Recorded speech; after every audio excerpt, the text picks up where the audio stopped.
We're halfway through the year, so it's time to reflect on what I've read so far, what I wish I had read, and what I hope to read for the rest of the year. Of course, there is no better way of doing that than by also showing you a flip through of my reading journal in the meantime. I will do a quick mid-year journal spread as well as I look at my stats from storgraph, and after that I will go through the questions of the mid-year freakout tag while I flip through my journal. I will leave the questions for the tag in the description box below. I would love to hear some of your answers to these questions as well, so feel free to leave them in a comment below or link your mid-year freakout if you have done a similar video so I can check it out as well. So first, for some 2022 stats, I've read 22 books so far, which is a few less than I would have liked, but that's okay. The most stressful time of the year at work is now officially over, so I hope that I'll be able to catch up a bit soon. I feel like I've had a mix of a few very, very good books that I loved, quite a lot of average reads, which I enjoyed but don't feel particularly strongly about, and then a few disappointments. Looking at what kind of moods I have read so far, it's large part emotional, no surprise there, I love a good cry, but also a considerable amount of lighthearted and hopeful, which is exactly what I was trying to read. Still have some dark, intense books in there, but it wasn't all that heavy this time.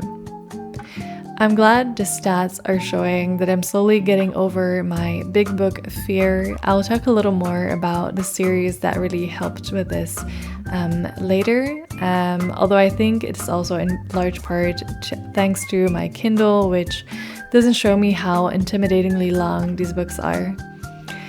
Talking about digital versus physical reading, my stats show that I did read 33% on my Kindle this year. I was always on the fence about getting a Kindle. I still prefer reading physical books, but I must say that it has allowed me to read a lot more while I'm traveling, commuting, or just on the go in general.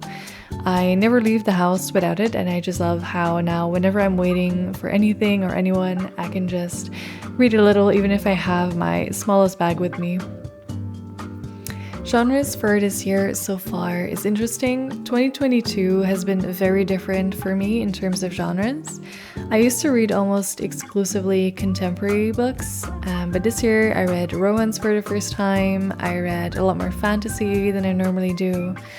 I discovered that I really enjoy magical realism, and so I'm happy to see some development in my reading genres. So now on to the questions in the flip through of my reading journal. The first question is, what is the best book you've read so far in 2022? I'll mention two books here, mainly because one of them is The Seven Husbands of Evelyn Hugo, and that answer is giving you no new information other than, yes, it was worth the hype. I think you've all heard all you need to know about The Seven Husbands, so instead I'll also merge this question with the next one, which is, what is the best sequel you've read so far in 2022? Which happens to be my favorite book of the year as well, and is also the book that I've only just finished reading, which is Jade Legacy by Fonda Lee. It would have been a tie between Jade War and Jade Legacy, book 2 and 3 in the Greenbone saga. This series got me into high fantasy, it got me over my big book fear. So if you enjoy fantasy, elaborate world building with politics and magic, this series is definitely for you.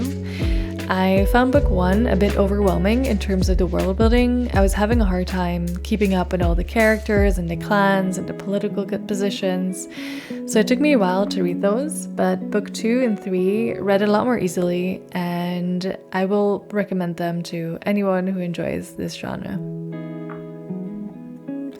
Next is the new release you haven't read yet but want to.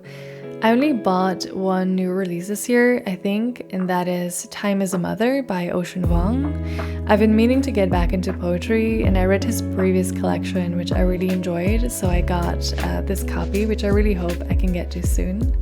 I also just started reading Beautiful World, Where Are You by Sally Rooney, if that can still be considered a new release. But anyways, it's a confirmed read for this year. Next up is my most anticipated release for the second half of the year, which would definitely be Where Sleeping Girls Lie by Farida Ibike Iyemide. Although it technically won't be released until spring next year. I don't keep up with new releases too much. They usually just take me by surprise in the bookstore, which is probably what will happen. But Celeste Ng is releasing a new book later this year called Our Missing Hearts, which I'll definitely read. Celeste Ng writes so well about family dynamics, and this one will be focused on a mother's relationship with their child, but it's a lot more. Quoting the author here, it says, "Our Missing Hearts is about keeping a sense of shared humanity alive in dark, cynical, and isolating times, and I hope it resonates with readers," which sounds very promising to me. The next question is biggest disappointment of this year, which would have to be The Silent Patient. I was really excited for a psychological thriller. I thought it was going to be a genre that I really enjoyed, but The Silent Patient and then later The Kind Worth Killing both left me very disappointed. The Silent Patient in particular, which I almost DNF'd.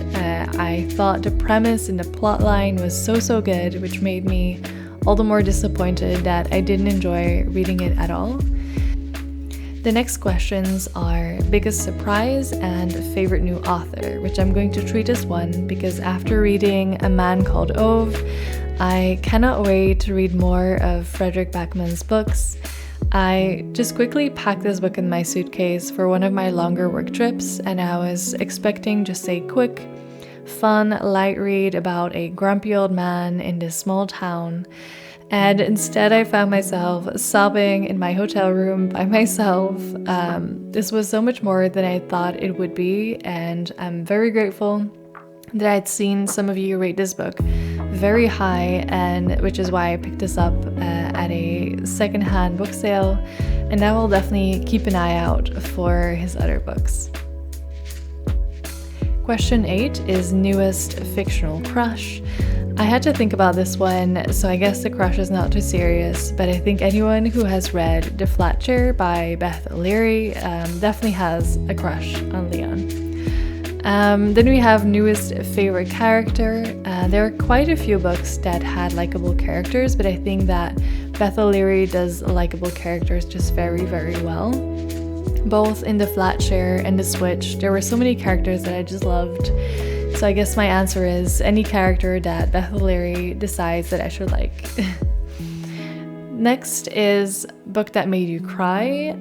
Well, aside from A Man Called Ove, I also shed a few tears for Sweet Bean Paste, which was just so wholesome and heartwarming.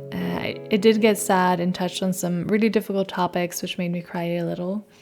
And similarly with Cecile, where I was really moved near the end of the book. Then we have question 11, books that made you happy. This is probably the same as for books which have my favorite characters. I think so. The Flat Chair, The Switch, and A Man Called Ove, for sure. Next question is, what is the most beautiful book you've bought so far this year or received? My friend gave me her copy of Ariadne, which is really beautiful. I've been better at not overbuying books, so I haven't gotten a ton of new copies this year, but a few really nice ones are Time is a Mother, which aesthetically is just right up my alley, and then there's Winter in Sokcho, which I thought had a really cute cover too. The last question is, what books do you need to read by the end of the year? I talked about my summer TBR last week, so I won't repeat those books. I'm going to assume that I read those in the next couple of months as planned. So aside from those, there are still a few that are high on my TBR. The first one is The Inheritance Games. I have book 1 into it home, and I believe the third one is coming out later this summer. So I'd really like to read this whole series this year. I'd also like to finish the Shadow and Bone trilogy, which I have completely neglected after I started reading the Green Bone trilogy. I would also like to try out Colleen Hoover's books, perhaps Verity or It Ends With Us.